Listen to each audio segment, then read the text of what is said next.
Listo. Bueno, buenas tardes para todos. En esta oportunidad nos encontramos aquí como estudiantes de psicología de octavo semestre y como ejercicio académico del módulo de psicología organizacional vamos a aplicar una entrevista al instructor y psicólogo Osman Josué Perea sobre conceptos relacionados con lo que tiene que ver con la selección de personal, que desde Chavenato 2006 se expone como el proceso en el cual se busca el individuo idóneo para ocupar un puesto o un cargo.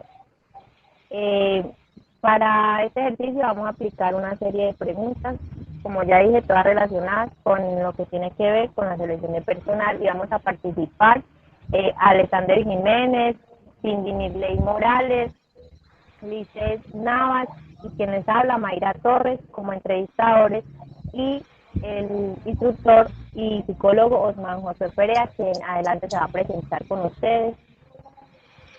Bueno, gracias Mayra, muy amable.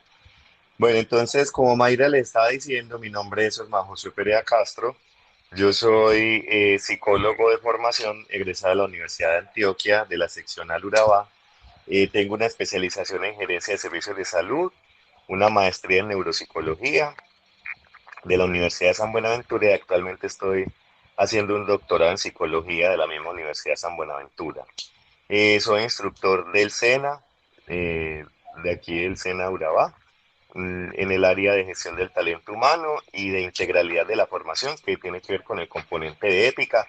También estoy liderando todo el proceso de etapa productiva o de prácticas de las áreas administrativas. Y soy docente de la Universidad de Antioquia, también docente de cátedra. Entonces estoy aceptando la invitación para tener esta entrevista sobre procesos de selección. Muchas gracias. Entonces vamos iniciando con las preguntas. Compañera Cindy, adelante. Mayra, dale en la X para que nos veamos todos ahí en la pantalla.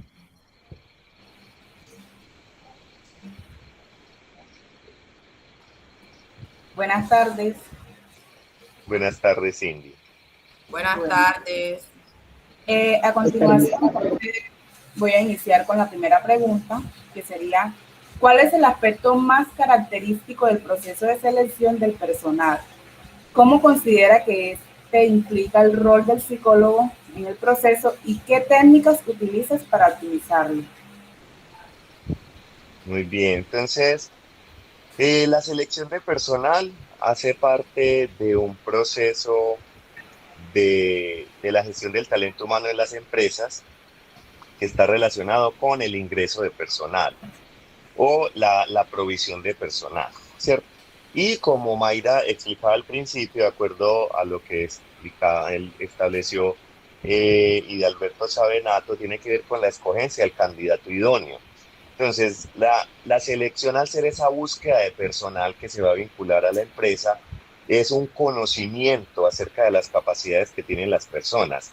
Eso hace que una de las cosas características del proceso de selección sea todo ese acercamiento que uno tiene que tener con los candidatos para saber las competencias y las habilidades que tienen y qué tan afines son con el puesto de trabajo. ¿Por qué?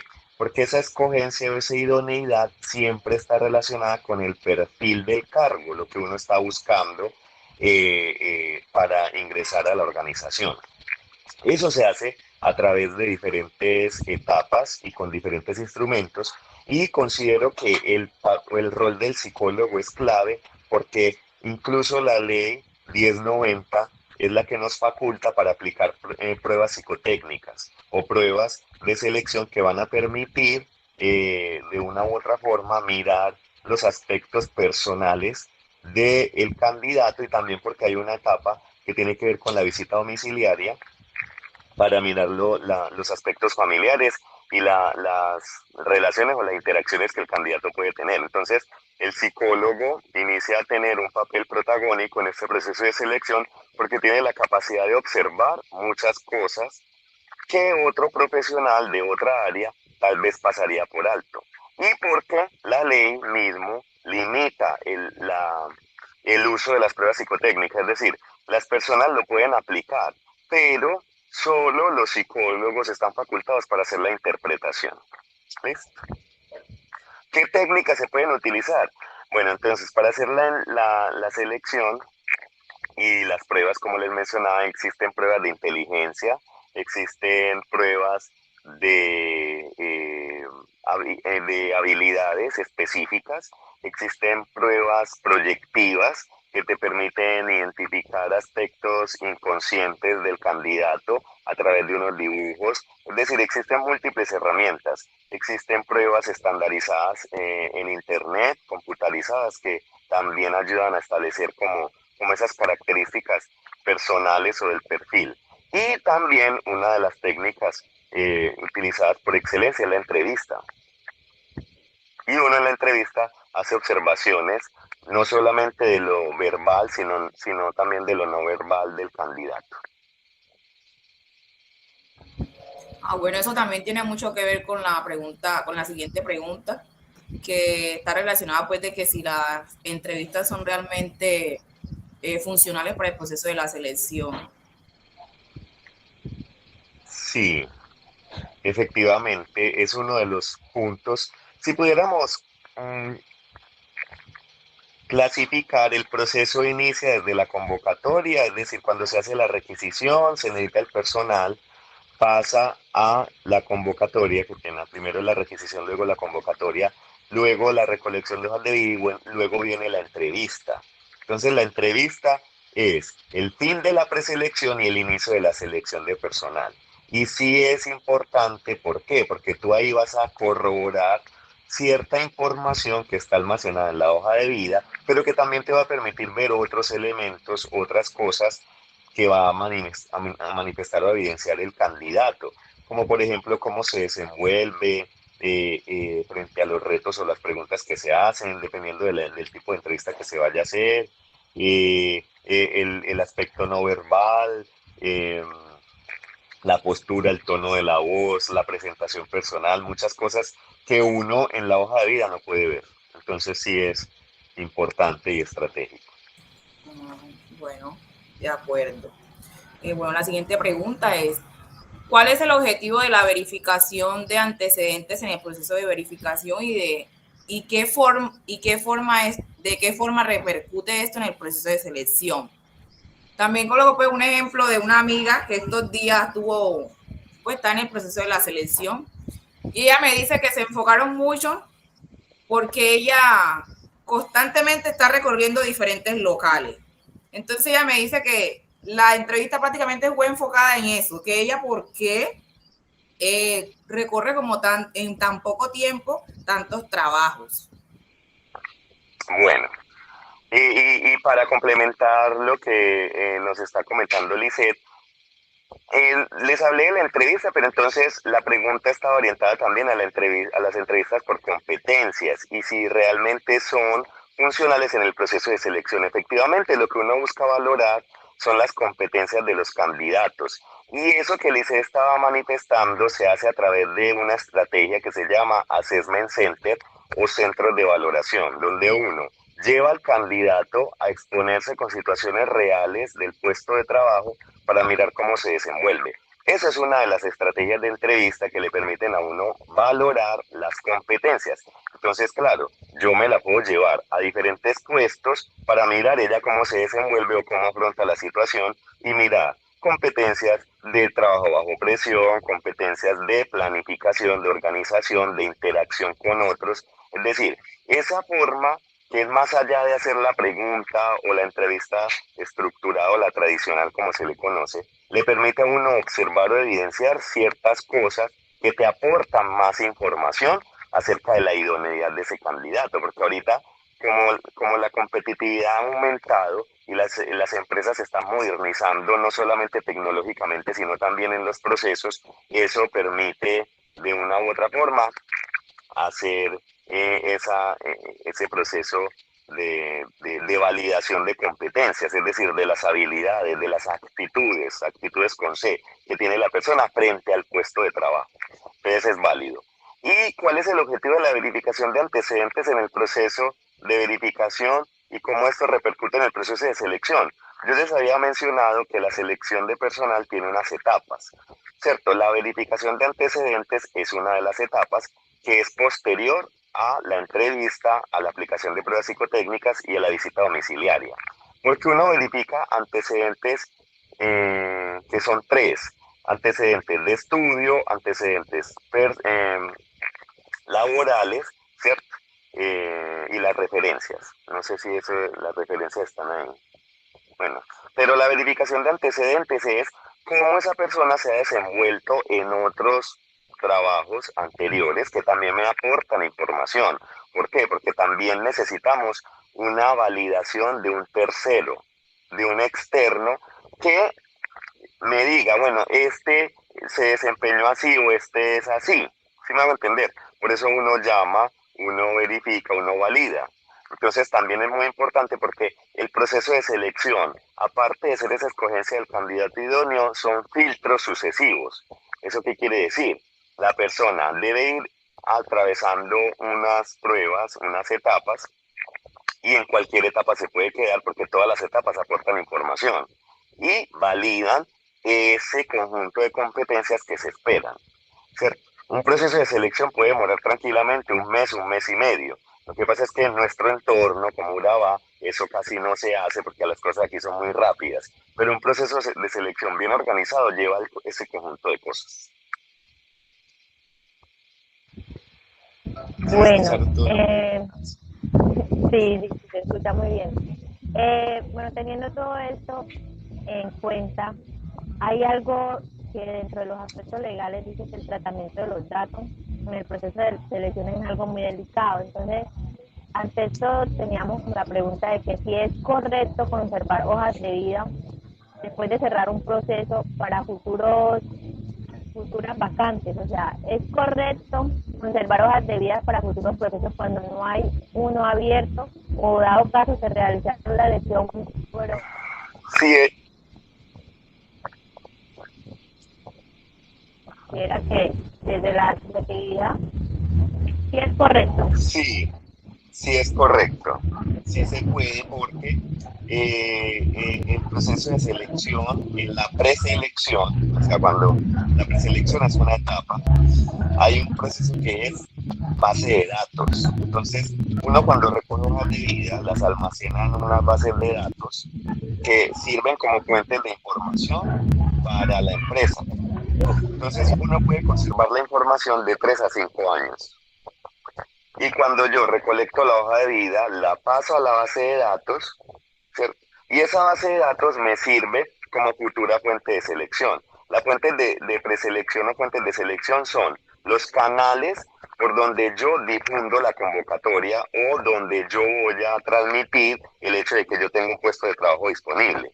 Entonces yo lo puedo hacer por plataformas como las agencias públicas de empleo, Facebook, o el voz a voz, o lo puedo hacer por las bases de datos, es decir, recurrir a hojas de vida que se presentaron anteriormente y que no quedaron, pero que pueden servir para el futuro. Ahora, en todo proceso de selección hay una parte donde uno hace que los candidatos firmen un consentimiento informado, sobre todo en la visita domiciliaria, porque en la visita se toman fotos. Lo mismo pasa con la hoja de vida, donde uno puede hacer que la persona autorice el tratamiento de los datos personales por las políticas que han generado el gobierno frente a la información confidencial. Entonces sí se puede y es válido. Porque eso quiere decir, usted dice que 5 años, yo tenía entendido que era solo 24 meses. Entonces No, uno puede entre 3 y conservar y 5 tratar años. esos datos si hay consentimiento informado. Ajá, entre 3 y 5 años. Por eso hay personas que después de mucho tiempo las llaman. Venga, usted todavía está interesado en esta convocatoria, no sé qué, no sé qué. Pero pues eso pasa muy poco, pero pasa. Y lo normal es que la saquen abierta, que utilicen diferentes canales de comunicación. Ya Entendido. sí se conserva la Digamos hoja que eso, física. Yo que personalmente, antes de que hable Alex, yo siempre recomiendo no quedarse con las hojas de vida físicas, ¿cierto? Después de que uno la almacena, uno puede devolver la hoja de vida. Lo que pasa es que no hay tiempo ni hay personal que llame a la gente a decirle venga por su hoja de vida. Por eso muchas empresas, si ustedes han visto, se están modernizando y lo están haciendo todo virtual. Mande su hoja de vida a este correo ya. Postúlese a través de esta plataforma. Entonces las empresas crean sus trabajos con nosotros. Y uno tiene que registrar toda su información y ahí hay un link que dice autoriza el tratamiento de los datos personales. Es por eso. Ahora sí, Alex. No, pues ya procesando un poco lo que usted dice, o sea, ya hay un marco legal que respalda pues todo este proceso de que pues del tratamiento de datos por todo ese tiempo de 5 años. Pues tenía entendido que era por menos, pero ya ahorita me queda ya un poco más claro el por qué se hace en un tiempo más prolongado. Eso, puede que la normatividad haya reducido el tiempo, ¿cierto? Pero en lo que yo tenía entendido, puede ser entre 3 hasta 5 años, ¿cierto? Puede ser que lo redujeron a 2, pero la información, ¿cierto?, queda almacenada. Y a veces, o sea, se puede utilizar prácticamente indefinidamente. Ok. Bien, pasando a la siguiente pregunta, considerando los diferentes tipos de selección de personal, ¿cómo percibe las técnicas de simulación en el proceso de selección? ¿Realmente aportan detalles conductuales del candidato? La simulación, como les decía ahorita, como estrategia, sí es útil dependiendo del objetivo que se tenga frente a la entrevista o al proceso de selección. Porque es que simular es colocar un caso hipotético. O sea, en el caso de que se le presentara esto, ¿usted cómo reaccionaría? Eso lo que permite es determinar un estimado conductual del candidato, es decir, cómo se desenvolvería si estuviera inmerso en esa situación. Que aporte datos reales, exactos de cómo reaccionaría la persona. No al 100%, pero sí aporta información de las reacciones, de la manera en que la persona toma la decisión, de la forma en cómo enfrenta la situación, de la forma en cómo la aborda. ¿Por qué? Porque colocarle casos hipotéticos sí ayuda a evidenciar cómo se desenvuelve la persona, ¿cierto? Lo que uno no puede percibir a veces simplemente haciéndole una pregunta. Además, porque la simulación, que es un caso hipotético donde tiene que hacer una representación, normalmente funciona cuando hay varios, ¿cierto? Y uno también puede mirar elementos de interacción, es decir, cómo se comporta con otros, cómo reacciona con otros, y eso también te permite ver eso. Entonces, si es válido, es útil, ¿cierto? Y si aporta información conductual, en la medida en que nos muestra reacciones que tiene el candidato en ciertas situaciones o en ciertos escenarios, ¿cierto?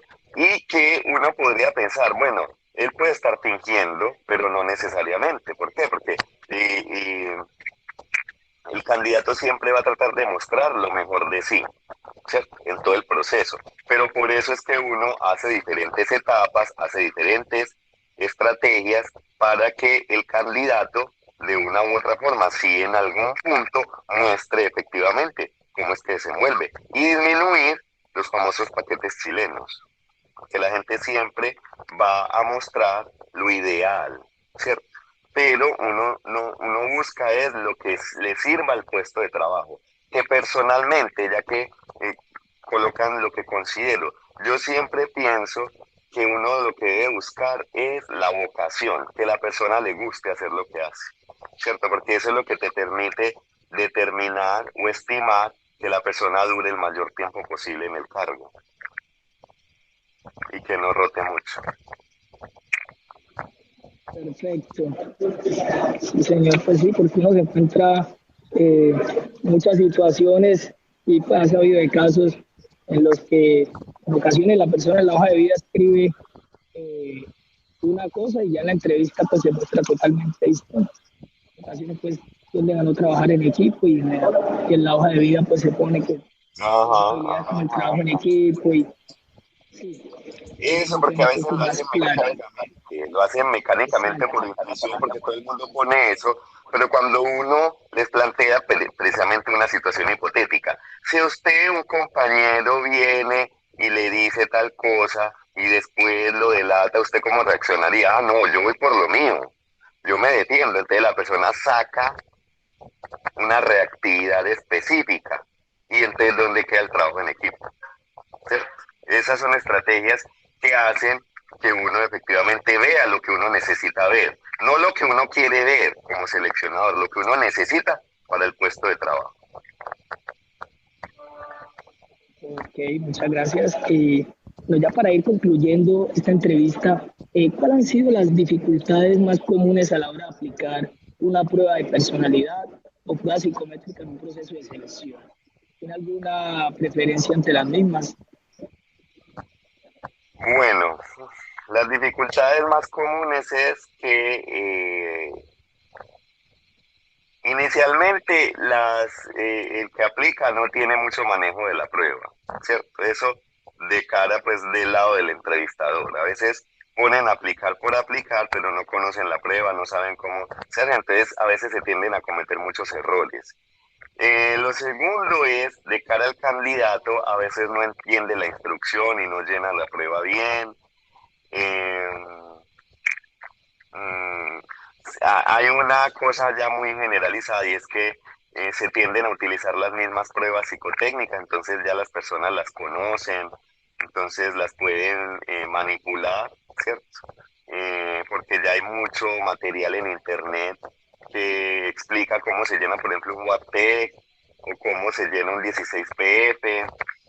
Eh, entonces, por eso, una de las soluciones que han optado las empresas es ir cambiando, ir rotando las pruebas. Es decir, todavía las siguen usando, se usan, pero se utiliza una variedad, ¿cierto? De tal manera que se obtengan diferentes fuentes de información.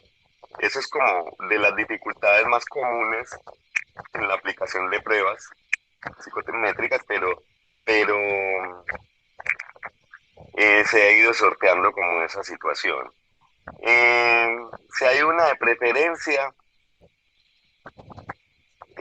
por ejemplo, a mí me gusta mucho el CMT, el cuestionario de motivación para el trabajo, cierto que no es muy comercial, es muy puntual, es muy específica y sí te aporta mucha información acerca de qué tan motivada está una persona para trabajar. Eh, el Balanti, que es una prueba de valores y antivalores, esas funcionan mucho para actividades que tienen que ver, que tienen una alta sensibilidad social, como trabajar en una fundación, trabajar con niños o algo así, ¿cierto? Esa también es muy útil. Ahí ya han sacado otras versiones del 16PF. El 16PF es los 16 factores de personalidad. Ya va en la versión 2 o 3, no me acuerdo. Y esa también te aporta información de las características personales, sobre todo porque prácticamente te arroja el informe de los patrones de personalidad de acuerdo a las respuestas que hace la persona. Entonces también me parece como muy vigente. Es como eso.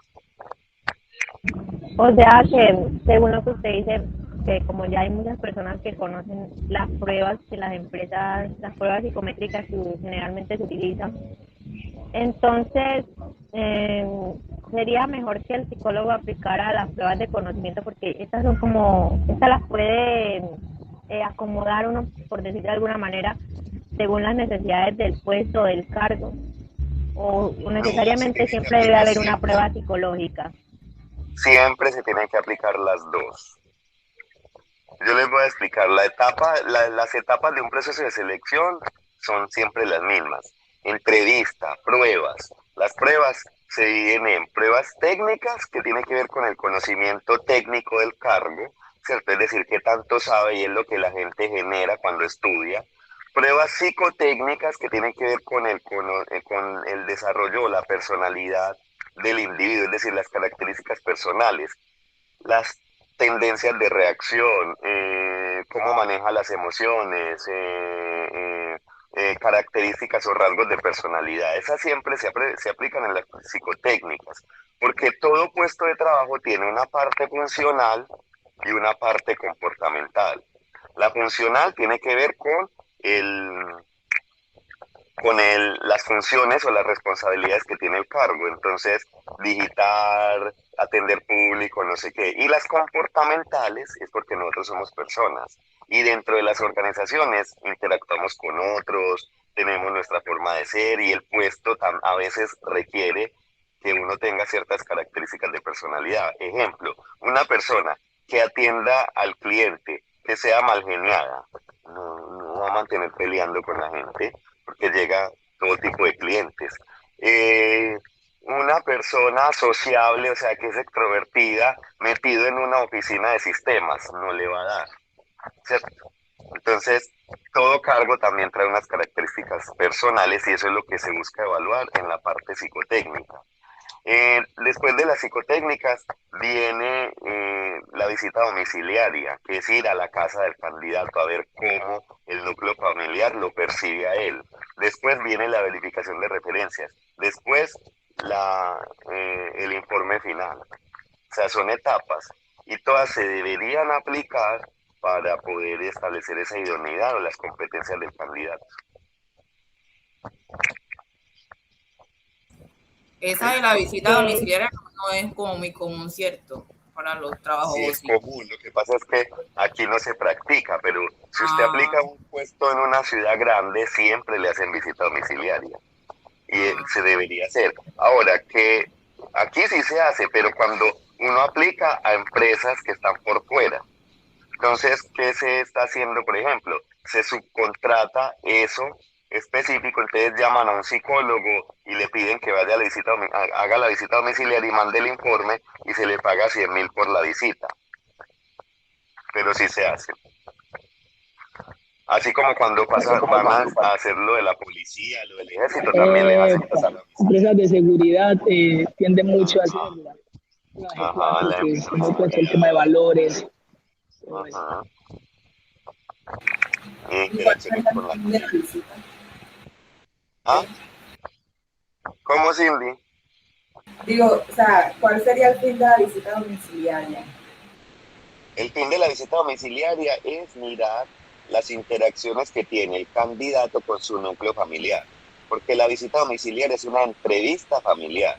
Entonces uno mira cómo se relaciona con las personas con las que convive, cómo las personas con las que convive perciben al candidato, porque como les decía, el candidato siempre se va a mostrar perfecto, pero va y es un egoísta, infeliz, desgraciado en la casa, mantiene peleando con todo el mundo. Uno eso lo logra ver porque nunca falta el hermano que le lleve la mala y lo sabotee, o la mujer que entonces le mantiene montando cachos y aprovecha esos espacios para desquitarse. Eso ha pasado, aunque no lo crean, pasa. Entonces, por ejemplo, el caso de una mujer que el marido como que era muy terrible y en una visita ella se regó a hablar mal de él. Ya no pasó el mal. Ya. ¿Por qué? Porque como es un proceso de idoneidad, y la idoneidad es ser casi perfecto, hablándoselos coloquialmente, entonces si muestra una falla o algo que no coincida, sale el proceso.